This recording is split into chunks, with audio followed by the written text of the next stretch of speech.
Hello everyone, I'm Andre from kidscode, and today I'm going to show you the basic commands of the multifunction pressure plate.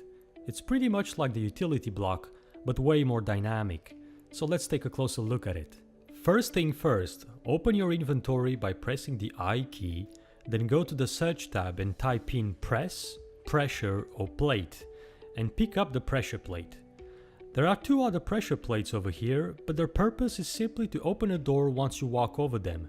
So we're not going to deal with these two for the moment. Pick up the multifunction pressure plate and place it down on the ground with the right mouse button. Now let's see how to display a message in the chat once a user walks over the pressure plate. Right click on it, then select the send message option. Before you start typing, make sure you've selected English as the target language, then write down a message to be displayed.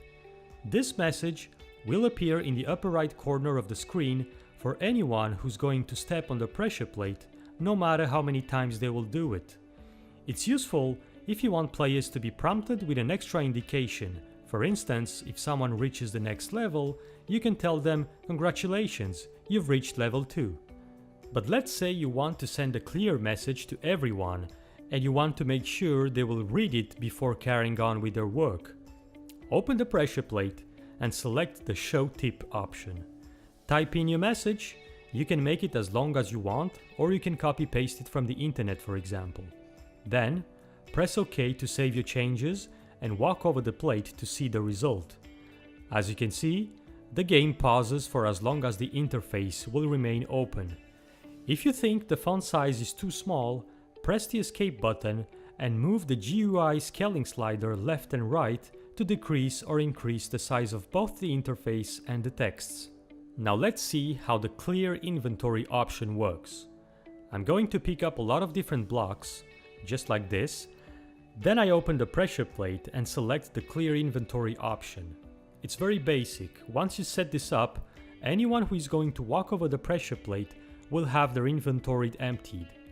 But you also have an exclusion option allowing you to type in the type of blocks or items you don't want the players to lose. Right now, for instance, I have a few pressure plates I want to keep, so I'm going to type in their name in this text area, which is Utilities Multifunction Pressure Plate Off. And if you want to add several different blocks to the whitelist, simply separate them with a comma. Now, if I walk over the pressure plate, I can see that almost all my inventory has been emptied, with the exception of the pressure plates. The last thing we're going to see today is the teleport option. There are more things to deal with over here, but we will take them one by one. If you want to teleport someone using the pressure plate, you need to know the coordinates of the block you want them to land on. Let's go outside for a while and look at the lower right side of the screen. Do you see the position indicator? Once I found a place for my users to be teleported to, I'm going to write down this position, then type it inside the pressure plate. Now, if you look at this number right here, the 64.5, it's actually one digit higher than the position of the block on the y-axis. If I were to put 63.5, my users would reappear with half their avatar in the ground and they would be stuck. So make sure you always add +1 to any y-axis coordinate when you want to teleport somebody. The next thing you can do is choose to clear the user's inventory while teleporting them. Let's say player 1 has to go through 10 different rooms, but we don't want him or her to end up with an inventory full of useless items. So this is the purpose of this feature. Then you can choose to make the users reappear and force them to face a specific direction. This is useful if you want to make sure everyone will face your instructions once they respawn. Once again, use the rectangle on the lower right side to choose which direction is best. Finally, you can add a message to pop up before users get teleported or after. It all depends on how you set up your game and your exercises, so it's really up to you to decide which way works best. Let's say I want the message to pop up after I'm teleported.